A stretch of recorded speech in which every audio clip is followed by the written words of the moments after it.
সকল ছাত্রছাত্রী, আশা করি তোমরা সবাই লকডাউনে ভালো আছো। আমি শ্যামল মিস্ত্রি, দুর্গাপুর কৃষ্ণচন্দ্র উচ্চ বিদ্যালয়ের সহশিক্ষক। আজ এখানে উপস্থিত হয়েছি রাসায়নিক বন্ধন পাঠটা পড়ানোর জন্য। এসো একটা গল্পের মধ্য দিয়ে আমরা শুরু করি। এই লকডাউনে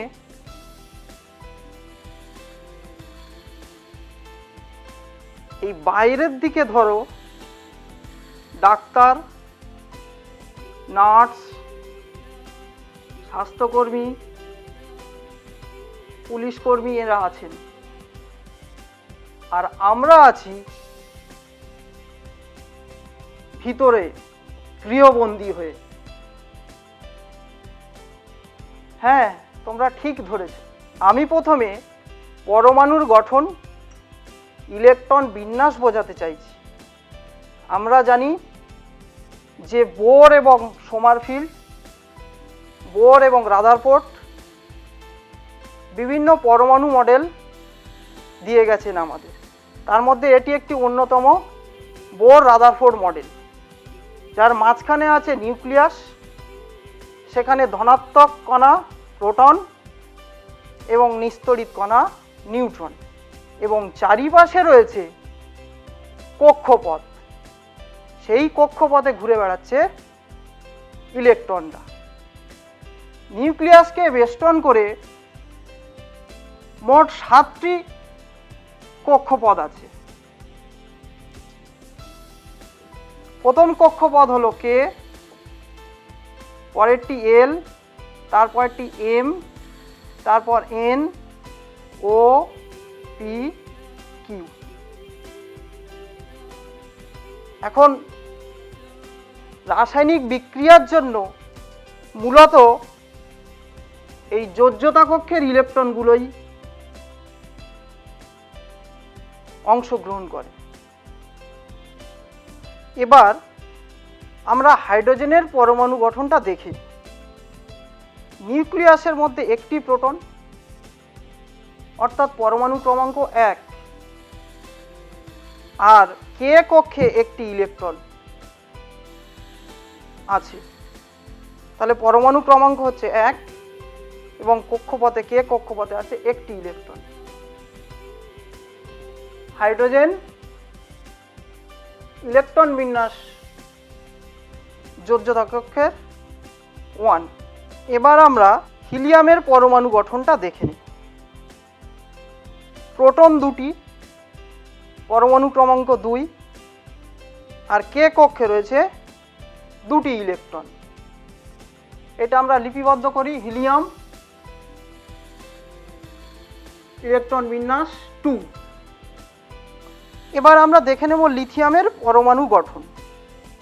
পরমাণু ক্রমাঙ্ক 3, তাহলে প্রোটন সংখ্যা 3টি, নিউট্রন সংখ্যা 4। প্রথম কক্ষে আছে 2টি ইলেকট্রন কে কক্ষে, আর এল কক্ষে রয়েছে একটি ইলেকট্রন। লিথিয়াম এলআই, কে কক্ষে 2টি ইলেকট্রন, এল কক্ষে একটি ইলেকট্রন। এবার আমরা দেখে নেব বেরিলিয়াম, পরমাণু ক্রমাঙ্ক 4, প্রোটন সংখ্যা 4। প্রথম কক্ষে কে কক্ষে 2টি ইলেকট্রন এবং এল কক্ষে 2টি ইলেকট্রন। বেরিলিয়াম বিই, কে কক্ষে 2টি, এল কক্ষে 2টি ইলেকট্রন। এবার আমরা দেখে নেব বোরন। বোরনের পরমাণু ক্রমাঙ্ক 5, প্রোটন 5। তোমরা দেখতেই পাচ্ছ, প্রথম কে কক্ষে 2টি ইলেকট্রন, তারপরে এল কক্ষে 3টি ইলেকট্রন। বোরনের ইলেকট্রন বিন্যাস কি দাঁড়ালো? বি বোরন, কে কক্ষে 2, এল কক্ষে 3। এবার কার্বন সি, পরমাণু ক্রমাঙ্ক 6, প্রোটন সংখ্যা 6। তোমরা দেখতেই পাচ্ছ 6টা প্রোটন। প্রথম কক্ষ কে কক্ষে 2টি ইলেকট্রন, দ্বিতীয় কক্ষ এল কক্ষে 4টি ইলেকট্রন। তাহলে কার্বনের ইলেকট্রন বিন্যাস 2 4। এবার দেখে নেব নাইট্রোজেন এন, পরমাণু ক্রমাঙ্ক 7, প্রোটন সংখ্যা 7, কে কক্ষে 2টি ইলেকট্রন, এল কক্ষে 5টি ইলেকট্রন। তাহলে নাইট্রোজেন ইলেকট্রন বিন্যাস 2 5। তোমরা দেখো অক্সিজেন ও, পরমাণু ক্রমাঙ্ক 8, অর্থাৎ নিউক্লিয়াসে 8টা প্রোটন। প্রথম কক্ষে থাকছে কে কক্ষে 2টি ইলেকট্রন, দ্বিতীয় কক্ষে থাকছে 6টি ইলেকট্রন। অক্সিজেন ও ইলেকট্রন বিন্যাস 2 6। এবার দেখো ফ্লোরিন এফ, পরমাণু ক্রমাঙ্ক কত তোমরা জানো? 9। প্রোটন আছে নিউক্লিয়াসে কটা? তাহলে 9টি। তাহলে পরমাণু যেহেতু নিস্তড়িত, ইলেকট্রন সংখ্যাও হবে 9টি। প্রথম কক্ষে 2টি, পরের কক্ষে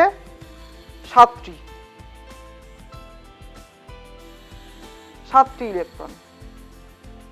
তাহলে ফ্লোরিন ইলেকট্রন বিন্যাস 2 7। নিয়ন একটি নিষ্ক্রিয় মৌল Ne, পরমাণু ক্রমাঙ্ক 10। প্রোটন কটি আছে নিউক্লিয়াসে? 10টি। তাহলে ইলেকট্রন কে কক্ষে 2টি এবং এল কক্ষে 8টি। তাহলে নিয়নের ইলেকট্রন বিন্যাস 2,8। এবার দেখে নাও তোমরা সবাই সোডিয়াম, চিহ্ন এনে, পরমাণু ক্রমাঙ্ক 11, অর্থাৎ নিউক্লিয়াসে কটা প্রোটন থাকবে? 11টি। প্রথম কক্ষে থাকবে 2টি ইলেকট্রন, কে কক্ষে, এল কক্ষে থাকবে 8টি ইলেকট্রন। তৃতীয় কক্ষের নাম কি? এম, এম কক্ষে থাকবে 1টি ইলেকট্রন। তাহলে সোডিয়ামের ইলেকট্রন বিন্যাস কি দাঁড়ালো? 2 8 1।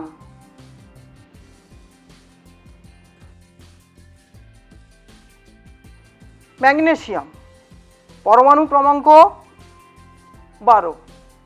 তাহলে নিউক্লিয়াসে কটা প্রোটন? 12টি। প্রথম কক্ষে থাকবে কে কক্ষে 2টি ইলেকট্রন, এল কক্ষে 8টি ইলেকট্রন, আর তৃতীয় কক্ষ এম, সেখানে থাকবে 2টি ইলেকট্রন। অর্থাৎ ম্যাগনেসিয়ামের ইলেকট্রন বিন্যাস 2 8 2। অ্যালুমিনিয়াম, চিহ্ন এল, পরমাণু ক্রমাঙ্ক 13। তাহলে তোমরা সবাই জানো নিউক্লিয়াসে কটা প্রোটন থাকবে? 13টি প্রোটন। কক্ষপথে কটা ইলেকট্রন থাকবে? 13টি। প্রথম কক্ষে 2টি, কে কক্ষে, এল কক্ষে হবে 8টি এবং শেষ কক্ষ এম কক্ষে হবে 3টি। তাহলে আমরা অ্যালুমিনিয়ামের ইলেকট্রন বিন্যাস কীভাবে লিখতে পারি? 2 8 3। সিলিকন, চিহ্ন এসআই, পরমাণু ক্রমাঙ্ক 14। তাহলে নিউক্লিয়াসে প্রোটন সংখ্যা কত? 14টি। কক্ষপথে ইলেকট্রন সংখ্যাও 14টি। প্রথম কক্ষপথে 2টি, কে কক্ষে, এল কক্ষে দেখো সবাই 8টি, আর এম কক্ষে, যোজ্যতা কক্ষে, বহিস্থ কক্ষে হচ্ছে 4টি। তাহলে সিলিকনের ইলেকট্রন বিন্যাস কি দাঁড়ালো? 2 8 4।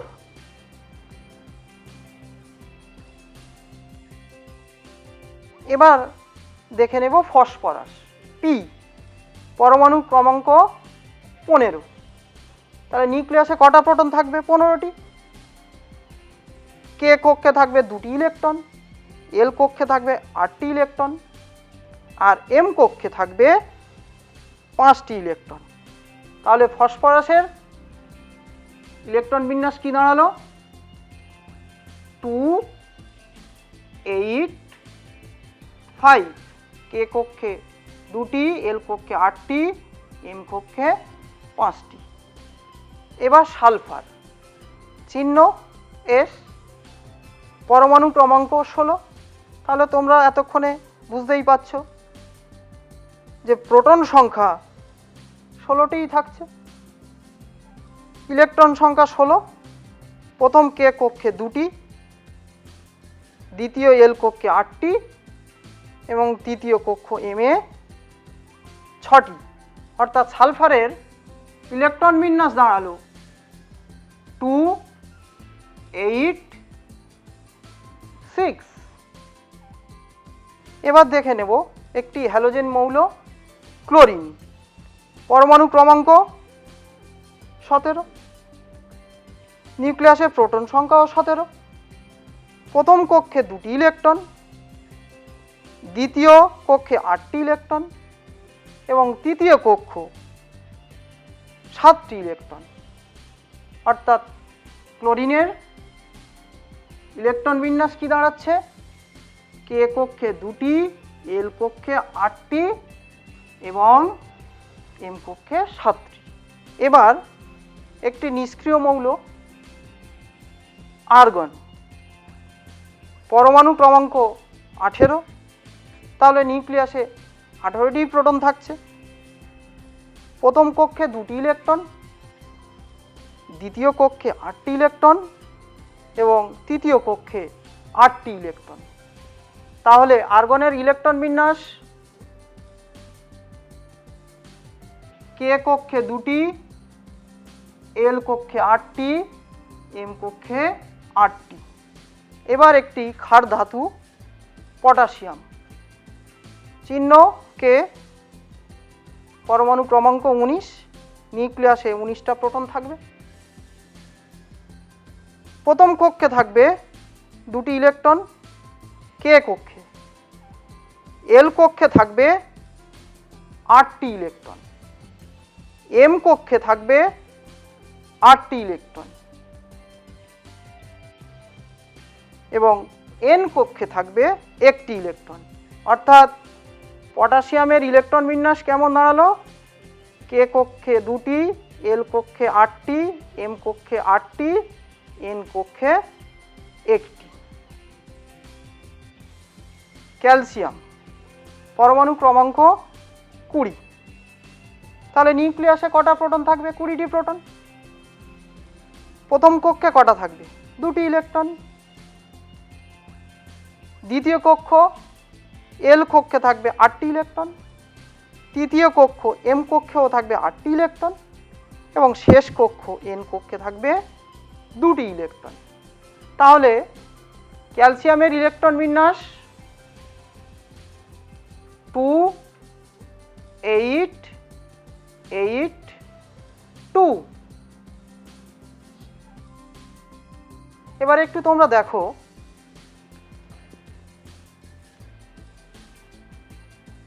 টু এন স্কোয়ারের নিয়মটা। প্রথম কক্ষপথ এন সমান তখন 1, তাহলে 2n স্কোয়ার হলে কত হবে? 2 গুণ 1 স্কোয়ার মানে 2টি। তাহলে প্রথম কক্ষপথে 2টি ইলেকট্রন সর্বোচ্চ থাকতে পারে। দ্বিতীয় কক্ষপথ, এখানে যদি আমি 2 বসাই তাহলে মোট কটি হচ্ছে? 8টি। তাহলে এল কক্ষপথে 8টি ইলেকট্রন সর্বোচ্চ থাকতে পারে। এবারে n এর জায়গায় যদি আমি 3 বসাই তাহলে কত হচ্ছে 18। তাহলে m কক্ষপথে সর্বোচ্চ 18টি ইলেকট্রন থাকতে পারে। আরেকবার বলি, প্রথম k কক্ষপথে তাহলে কটা হলো? 2টি।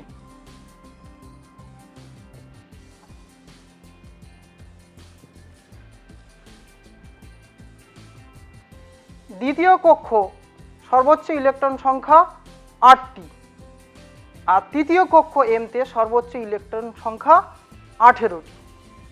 এটা অ্যাকচুয়ালি আমি তোমাদের পিরিয়ডিক টেবিলের প্রথম অংশটা এঁকে ফেলেছি, খেয়াল করে দেখো।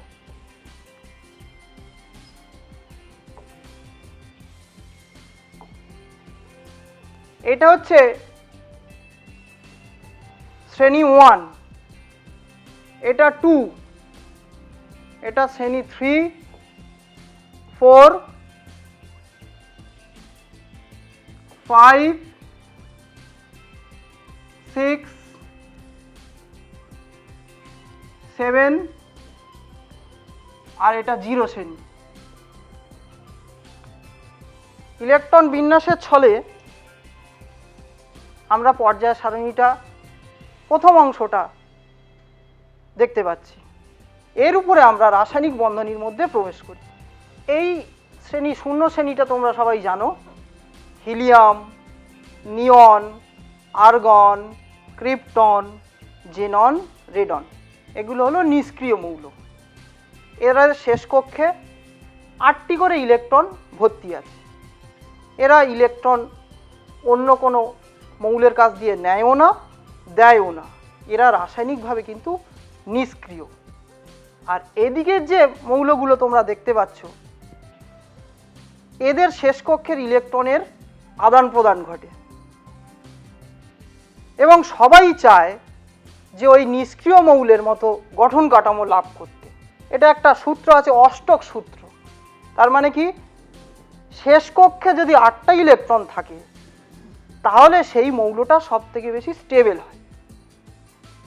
দেখো লিথিয়াম, তোমরা এবার খেয়াল করো, প্রথম শ্রেণীর যোজ্যতা কক্ষে সবাইয়ের একটি করে ইলেকট্রন আছে। অর্থাৎ এরা যদি একটি ইলেকট্রন ছেড়ে দেয় তাহলে ওরা পৌঁছে যাবে নিষ্ক্রিয় মৌলের গঠন কাঠামো। কিভাবে? ধরো লিথিয়াম একটা ইলেকট্রন যদি ছেড়ে দেয় তাহলে হয়ে যাবে হিলিয়াম। যদি সোডিয়াম একটা ইলেকট্রন ছেড়ে দেয় তাহলে সে হয়ে যাবে নিয়ন। যদি পটাশিয়াম একটা ইলেকট্রন ছেড়ে দেয় তাহলে সে হয়ে যাবে আর্গন। অর্থাৎ এদের যোজ্যতা, তড়িৎ যোজ্যতা 1। দ্বিতীয় শ্রেণীটাতে লক্ষ্য করো, শেষ কক্ষে অর্থাৎ যোজ্যতা কক্ষে 2টি করে ইলেকট্রন আছে। এদের কাছে 8টা হতে গেলে কি দরকার? হয় 6টা ইলেকট্রন নিতে হবে অথবা 2টো ইলেকট্রন ছেড়ে দিতে হবে। তাহলে 2টো ইলেকট্রন ছেড়ে দেওয়া এদের কাছে সোজা, কিন্তু 6টা ইলেকট্রন নিয়ে অষ্টক সূত্র পূর্ণ করা এদের কাছে কঠিন। এদের যোজ্যতা, তড়িৎ যোজ্যতা হবে 2। ক্যালসিয়াম যদি 2টো ইলেকট্রন ছেড়ে দেয় হয়ে যাবে আর্গন।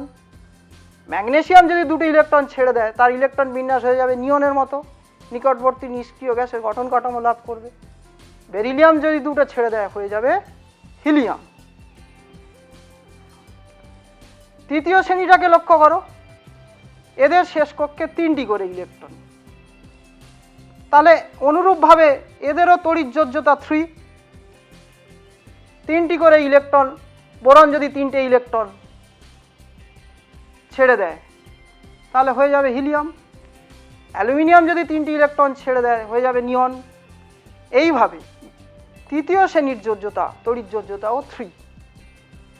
কার্বন শেষ কক্ষে এবং সিলিকনের শেষ কক্ষে 4টি করে ইলেকট্রন, এদের যোজ্যতাও 4। পঞ্চম শ্রেণীতে যারা আছে দেখো তোমরা সবাই, যে শেষ কক্ষে 5টি করে ইলেকট্রন।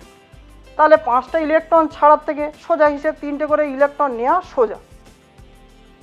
এদের যোজ্যতা তখন কিভাবে আমরা ধরবো?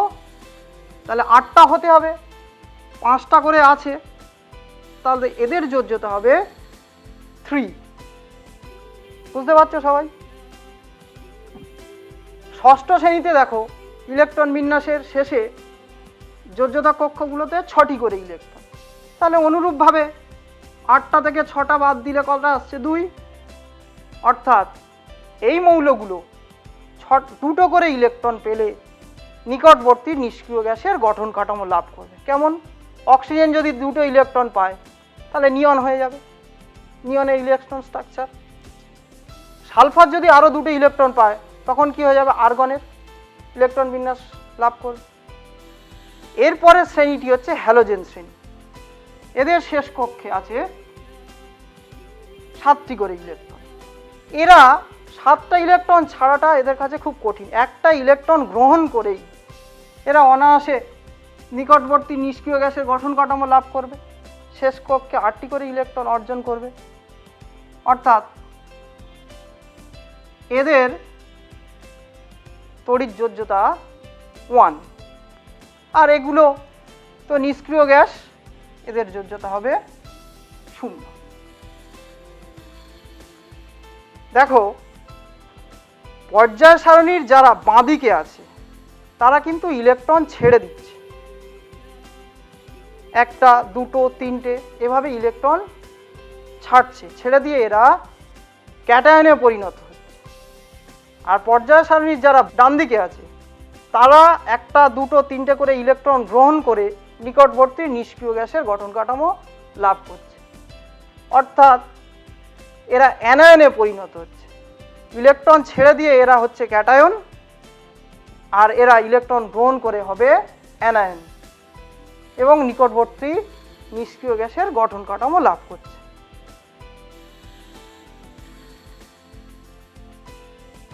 আচ্ছা, এবার এতক্ষণ তো আমি ইলেকট্রন বিন্যাস নিয়ে একটা ধারণা দিলাম যে কারা ক্যাটায়ন উৎপন্ন হচ্ছে, কারা অ্যানায়ন উৎপন্ন হচ্ছে। কেন বোঝালাম? আজকের আমাদের বিষয়বস্তু ছিল রাসায়নিক বন্ধন। রাসায়নিক বন্ধনের 3টে বন্ধন হয়। একটা হচ্ছে আয়নীয় বন্ধন,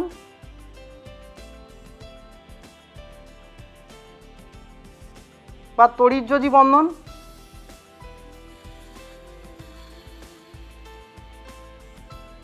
আর একটা হচ্ছে সমযোজী বন্ধন,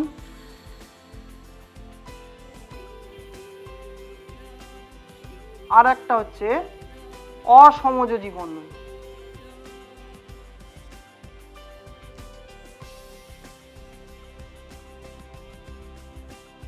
এই 3টে পার্টে পার্টে আমরা এবার আলোচনা করব। প্রথমে আমি আয়নীয় বা তড়িৎযোজী বন্ধন সম্পর্কে আলোকপাত করছি। মাধ্যমিকের সিলেবাসে মোট 5টি তড়িৎযোজী বন্ধন, তড়িৎযোজী যৌগের উল্লেখ আছে। প্রথম সোডিয়াম ক্লোরাইড। সোডিয়াম তোমরা দেখো, সোডিয়ামের ইলেকট্রন বিন্যাস। শেষ কক্ষে কটা আছে ইলেকট্রন? 1টা। ক্লোরাইড শেষ কক্ষে কটা ইলেকট্রন আছে দেখো? 7টা। তাহলে সোডিয়াম যদি একটা ইলেকট্রন ক্লোরিনকে দিয়ে দেয় তাহলে সোডিয়াম হয়ে যাবে সোডিয়াম প্লাস, আর ক্লোরিন হয়ে যাচ্ছে ক্লোরিন মাইনাস। পরে এরা তড়িৎ আকর্ষণ বলে আকর্ষিত হয়ে তড়িৎযোজী যৌগ গঠন করবে সোডিয়াম ক্লোরাইড। দেখো সোডিয়ামের ইলেকট্রন বিন্যাস কি হচ্ছে? 2, 8। ক্লোরিনের ইলেকট্রন বিন্যাস হচ্ছে 2, 8, 8। ক্লোরাইড আয়ন আর্গনের স্ট্রাকচার নিয়েছে ইলেকট্রন বিন্যাস, আর সোডিয়াম আয়ন কার স্ট্রাকচার নিয়েছে? নিয়ন স্ট্রাকচার। এরপর সোডিয়াম প্লাস ক্যাটায়ন এবং chlorine minus anion electrostatic force বা তড়িৎ আকর্ষণ বলে আকর্ষিত হয়ে একটি যৌগ গঠন করছে সোডিয়াম ক্লোরাইড।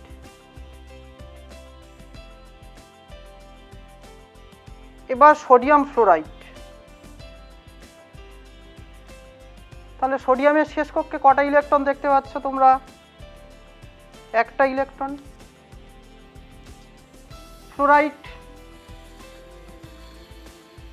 ফ্লোরাইডের শেষ কক্ষে কটা ইলেকট্রন দেখতে পাচ্ছ তোমরা?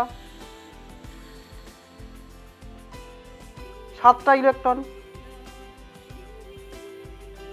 এখন সোডিয়াম শেষ কক্ষ থেকে একটা ইলেকট্রন যদি ফ্লোরিনকে একটা ইলেকট্রন দিয়ে দেয় তাহলে কি দাঁড়াচ্ছে? সোডিয়াম প্লাস হয়ে গেল। কেন? কারণ সোডিয়ামের প্রোটন সংখ্যা আগেই বলেছি 11টা, ইলেকট্রন একটা কমে গেল, ইলেকট্রন তো তখন 10টা, তাহলে সোডিয়ামের মাথায় একটা প্লাস হয়ে গেল, ধনাত্মক চার্জ হয়ে গেল, ক্যাটায়ন উৎপন্ন হলো। অপরদিকে ফ্লোরিন 7টা ইলেকট্রন ছিল, আর একটা ইলেকট্রন পেয়ে গেল, তাহলে ফ্লোরিন তখন অ্যানায়নে পরিণত হলো। এই ক্যাটায়ন এবং অ্যানায়ন মিলে তৈরি হলো সোডিয়াম ফ্লোরাইড তড়িৎযোজী যৌগ। এই প্রশ্নটি মাধ্যমিক 2020 অর্থাৎ এই বছরই এসেছিল। আচ্ছা, এরপরে আমরা যাচ্ছি লিথিয়াম হাইড্রাইড। লিথিয়াম ইলেকট্রন বিন্যাস 2 1। যদি একটা ইলেকট্রন ছেড়ে দেয় তাহলে হবে লিথিয়াম প্লাস ইলেকট্রন বিন্যাস 2, হিলিয়ামের মতো। অপরদিকে হাইড্রোজেন যদি একটা ইলেকট্রন গ্রহণ করে, হাইড্রাইড, এর ইলেকট্রন কটা ছিল? একটা, এর ইলেকট্রন হবে 2টো, হিলিয়ামের স্ট্রাকচার। তাহলে এইভাবে আমরা দেখাতে পারি লিথিয়াম একটা ইলেকট্রন হাইড্রোজেনকে দেওয়ার পর লিথিয়াম প্লাসে পরিণত হলো এবং হাইড্রোজেনটি 2টি ইলেকট্রন থাকার জন্য অ্যানায়নে পরিণত হলো। এরপর তড়িৎ আকর্ষণ বলে আকর্ষিত হয়ে লিথিয়াম হাইড্রাইড যৌগ উৎপন্ন করবে। হ্যাঁ, এখানে একটি বলার বিষয়, তোমরা সবাই দেখো লিথিয়াম প্লাসের শেষ কক্ষে 2টি ইলেকট্রন ক্যাটায়নের, হাইড্রাইডের শেষ কক্ষে 2টি ইলেকট্রন, সবাই হিলিয়ামের ইলেকট্রন বিন্যাস পেয়েছে। এবছরের মাধ্যমিকের একটা কোশ্চেন ছিল যে এমন একটি যৌগের নাম বলো যেখানে অষ্টক সূত্র পূর্ণ হয়নি, তড়িৎযোজী যৌগ।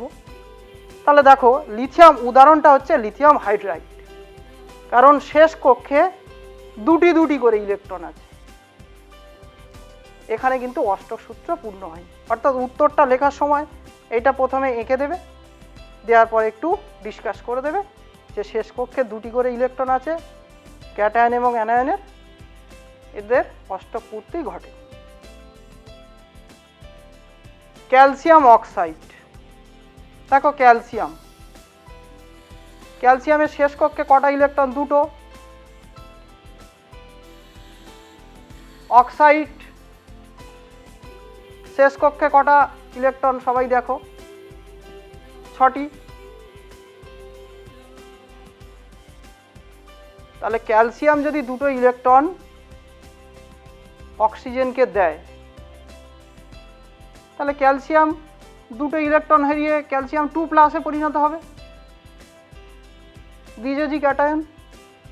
অপরদিকে অক্সিজেন 6টি ইলেকট্রন তো ছিলই যোজ্যতা কক্ষে, আরও 2টো ইলেকট্রন পেয়ে গেল, তাহলে এটা অ্যানায়নে পরিণত হলো।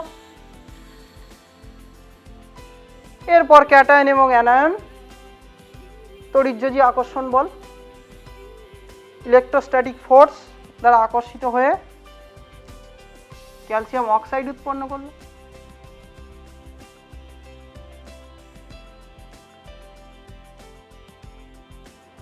মাধ্যমিকের সিলেবাস অনুযায়ী আরেকটি তড়িৎযোজী যৌগ বাকি আছে, ম্যাগনেসিয়াম ক্লোরাইড। দেখো ম্যাগনেসিয়ামের শেষ কক্ষে কটা ইলেকট্রন? দুটো।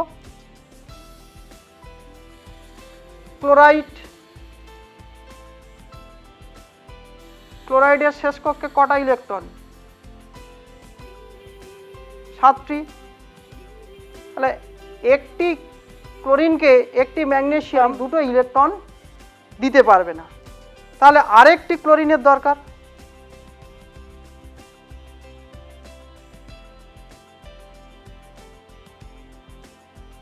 ম্যাগনেসিয়াম এই ক্লোরিন পরমাণুকে একটি ইলেকট্রন দেবে, এই ক্লোরিন পরমাণুকে একটি ইলেকট্রন দেবে। তাহলে ম্যাগনেসিয়াম তখন দুটো ইলেকট্রন হারিয়ে ম্যাগনেসিয়াম 2+ পরিণত হবে। আর ক্লোরাইড 8টা ইলেকট্রন শেষ কক্ষে।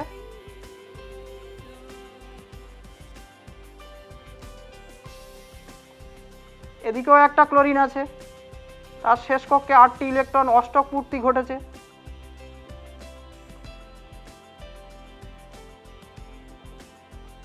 এরা ম্যাগনেসিয়াম